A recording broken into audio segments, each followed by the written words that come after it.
Now welcome to another lightning response video where I'm once again going to try and answer several questions, starting with this one from Lee Walker, who asked, "Hey Thor, do you think all roads lead to the sequels is the main reason for the apathy in the fandom right now? House of the Dragon was successful despite all roads leading to Season 8 of Game of Thrones." So I don't think it's exactly the main reason. I think for many, it's just the quality of the shows right now that's turning them away or turning them apathetic. I think it's bad Star Wars that's the main culprit, honestly. Not that everything is bad, but enough of it and enough of the important stuff like the sequels, the Kenobi series that people really wanted to be good, that stuff not being up to par has really turned a lot of people away. But for some, I do think all roads leading to the sequels is or can be another really big culprit as well, and in a few different ways. One obviously being that no, the sequels weren't loved by all, so with so much of what they're doing right now, or the Star Wars content Lucasfilm is putting out there, it not only taking place before them and in a relatively close proximity before them in some cases, but also seemingly setting them up in some respect, like with Palpatine in the Bad Batch and all the experimenting stuff. I do think that's a big turnoff for some. They just don't want to see those movies ever sort of justified or redeemed, and so they're not going to watch stories that try and do that, even if the stories or shows themselves are otherwise good, which I'd argue the Bad Batch is. I think it's also because some fans out there, maybe many, I don't know what the exact breakdown or numbers would look like, but I think many are just eager for something kind of new and different out of Star Wars, and maybe completely new and different in terms of the time and place in the galaxy, or even in the other galaxy from the Ahsoka series, I suppose. And they want brand new characters, but still, of course, including familiar stuff like the Force and Jedi and Sith, or some sort of iteration of them. I just feel like so much of what Star Wars has done as of late, or since the sequels ended, I should say, and even before that, I guess, it's gotten stale in a way. It's either just taking well-known characters and giving them a show because they think people will automatically watch the show because it's the character, and or it's filling in gaps around the three trilogies, gaps that don't even necessarily need to be filled. We don't need a backstory for everyone or to have absolutely everything always explained. Though, yes, sometimes you do need an explanation, don't get me wrong. Though almost ironically, you could say, I think this has happened because the sequels were, again, not loved by all, and so Disney and Lucasfilm, they kind of decided to go back to familiar ground and regroup, and so instead of taking any sort of risks, they've been kind of sort of slowly trying to build up to the sequels to make them more palatable, I guess is the right word.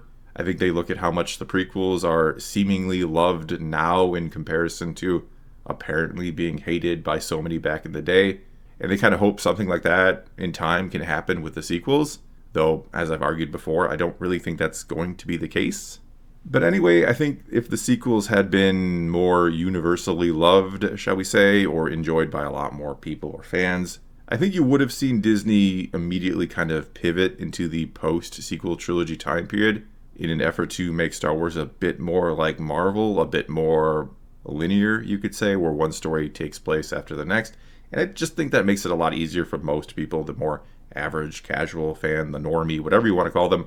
I think that just makes it easier than always trying to figure out where on the timeline is this taking place.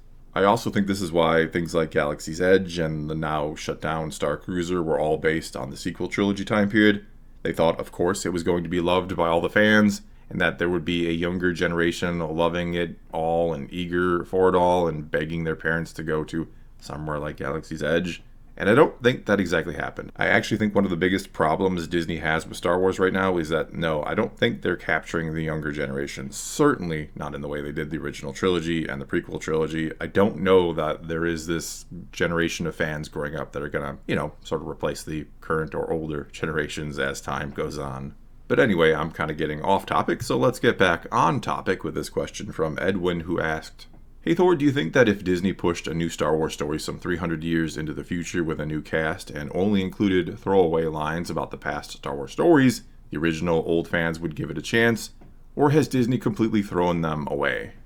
As much as I don't want to necessarily question the resolve of any fan who has said they are completely done and will never watch Disney Star Wars ever again under any circumstance, I do think some of them, maybe a lot of them, who knows, I think the right project would, of course, bring them back. I mean, if you love Star Wars, you do want to see it get better, and if it did get better, if certainly if Disney sold it or if Kennedy is gone, I think you're going to see a lot of people trying it again. I'm not sure when either of those are going to happen, though I don't think one of them will ever happen. I don't think Disney is ever going to sell Star Wars, but I do think, eventually Kennedy does have to go. Anyway, yeah, I think the right project brings people back, and I think the more you separate it from the sequels, which people don't like, and then also the original trilogy and the prequels and all that, which a lot of the times you feel like they're just kind of tampering with, I think that's a good thing. I think it's time for Star Wars to do something completely new and different. As much as I love all the old stuff, and I'll still read the books and comics that try to deal with all that, and I'm all for another show or movie here and there that deals with the older time periods, let's call them. I think it's just time for new and different.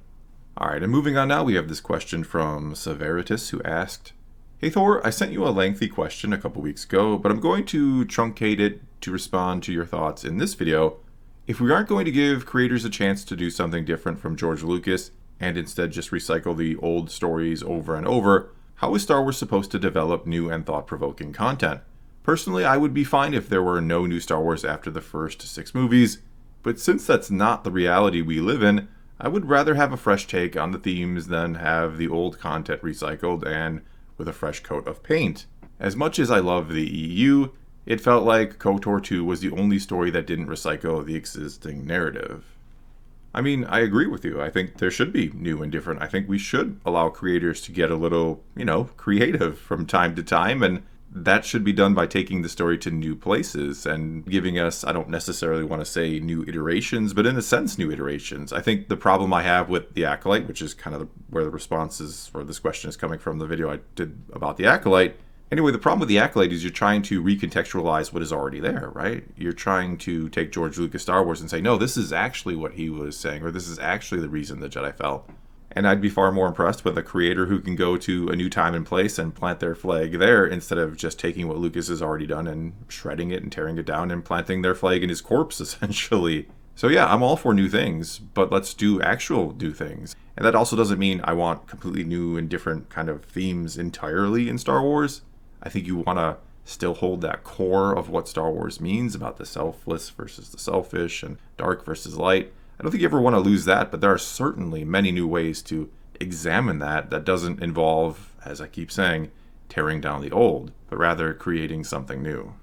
Alright, and let's switch gears a bit and get to this question from the Dark Master, who asked, "Hey Thor, do you think the presence of Darth Plagas instead of Palpatine would have changed the sequels a lot in better or worse ways?"